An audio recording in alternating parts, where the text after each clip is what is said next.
Hello everybody, my name is Isaiah Triforce Johnson.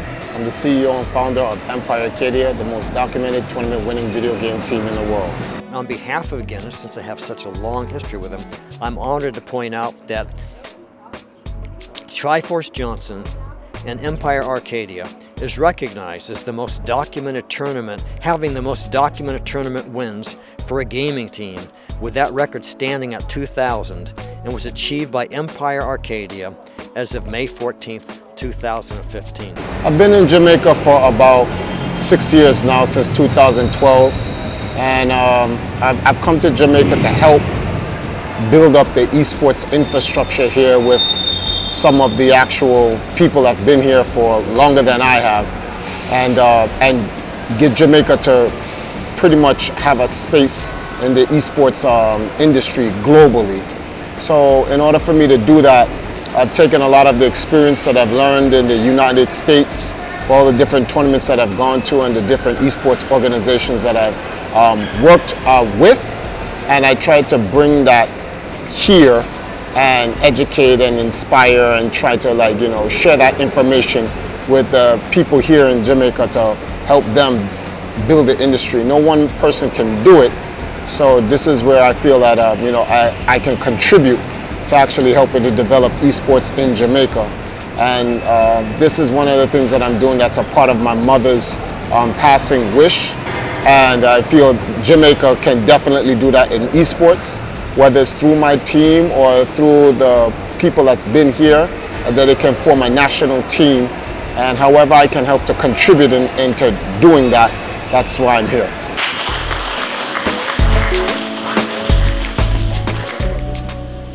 Some of the things that I've done here in terms of my success here is helping to bring awareness to some of the eSports founders here in Jamaica that have been here long before me. So whether it may be the guys from Clan Pro Circuit that is now doing the Jamaica Esports Initiative, or the people at Dexton, who runs Esports Jamaica, and many of the different esports communities that's in Portmore, Mandeville, and so forth. I think I've done a good job getting those guys connected to companies like Flow, companies like Digicel, getting the television network people from CVM to TVJ involved, and we've begun the process to get those entities known. And those entities have taken that exposure and they've run with it to help build on what they've been working on for years, long before I even got here. So I think that's one of the success that I've brought into for esports in Jamaica. But one of the few shortcomings is that we really haven't built anything major when you compare esports to the other Caribbean islands.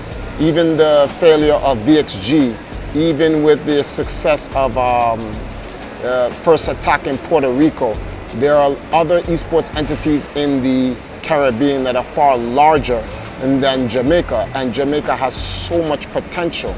But I believe that if I keep at it in terms of what I'm doing, and now that I'm retired from competitive gaming and I'm inducted into the International Video Game Hall of Fame, I have more time to work on the infrastructure. I don't have to focus so much on me playing video games or setting world records. And with that, I think just in 2017 and 2018 alone, I'm gaining some headway into helping cement that foundation for infrastructure for the other esports entities in Jamaica to further build on.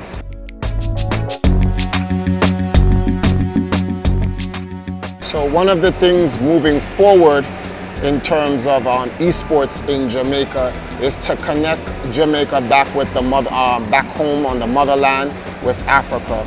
So I'm working right now with the African Commonwealth Conference for Esports Structure Summit that happens later on this year in December, where I'm going to be going there doing a keynote presentation, much like what I've done here in Jamaica, but I will be speaking on it to help Africa create a esports infrastructure that networks the entire continent and then back to all the different African regions in the world. And Jamaica is definitely an African region in the world. The people at Playbox Ghana, I've been in works with these guys for the last 4 to 5 years, talking about creating a competition, like an exhibition where when Africans in the West meet Africans in the East, and like a FIFA competition. So I'm working on that later this year for the actual Playbox event. So in that summit, it all ties in. You know, you get Jamaica to connect back to the homeland and work with people in Africa to help spread esports globally, where Africa and the Gold Coast, shout outs to Mansa Musa, representing Ghana, can represent, they represent Africans in the East. But here, Jamaica can represent Africans in the West as a crown jewel of the Caribbean. And that right there will erect the first pillar of the international esports collaboration between Africans around the world. It's a long process. It's been working out for many years. This is why telecommunication companies are very important. We're working with some of the telecommunication companies out in Ghana. And obviously we're working with some of the telecommunication companies here in Jamaica to make this even possible. But once we can create this bridge will be the beginning of Jamaica going international, global, so to speak. So I hope it works out, and I'm just going to give it my best effort moving forward.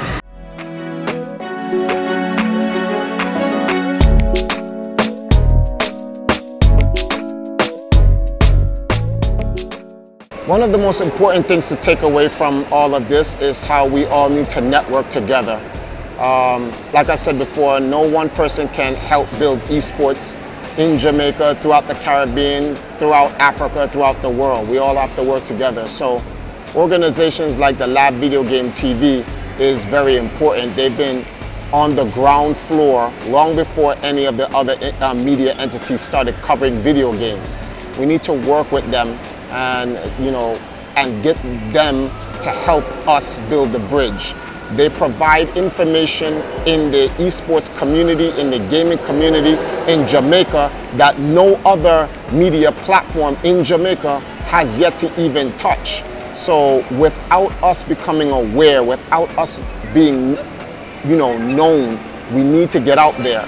And working with the Lab Video Game TV definitely helps. It has helped a lot, because when I first got here in Jamaica, it was the Lab Video Game TV that actually gave me my first interview here.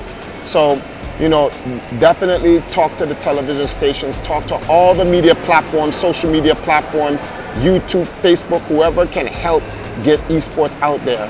And definitely check in with the Lab Video Game TV. Their game is never over.